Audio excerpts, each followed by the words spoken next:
அதில் எடுத்த வேர் ஹவுஸின் வெளிப்பக்கம் அப்ஸ்டேர்லேருந்து கிடைக்கணும், அதாவது பேக் ஆஃபீஸ்ன்னு சொல்கிறது.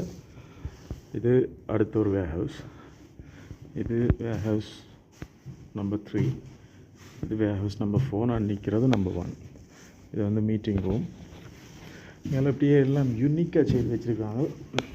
அது வேலை செய்கிறார்களுக்கு தான் தெரியும் உள்ளுக்கு அப்படி இருக்காண்டு. ரெண்டு சொன்னால் இது ஸ்டார்ட் ஆகினால் ரன் பண்ண துவங்கினால் சும்மா பப்ளிக் வந்து இதில் விசிட் பண்ணி பார்க்கலாம்.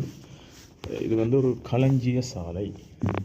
இதில் கார்கள் பார்க்கிங் இங்கே இருக்குது. பார்க்கிங் எல்லாம் யூனிக்காக இருக்குது. எல்லாம் வீடியோ எடுத்து போகணும் போல் இருக்குது. ஆனால் எடுத்தால் ஒரு நாள் ஃபுல்லாக எடுத்தாலும் விடுபடாது. ஸோ பிட்டாக எடுத்து போட்டு கொண்டு இருக்கோம். இன்னும் கம்ப்ளீட்டாக இல்லை வயரெல்லாம் ஹேங் பண்ணுது. ஸோ இன்னொரு 2 வீக்ஸ் இருக்குது. இந்தியாவில் அப்படியே இது வந்து 3rd ஃப்ளோரில் நிற்கணும். இப்போ ஸோ இப்படி தான் கட்டமைப்புகளை உருவாக்கி வச்சிருக்கணும். இதில் நுணுக்கங்கள், தொழில் நுணுக்கங்களை கற்றுக்கொள்ளணும். ஓகே, பாய்.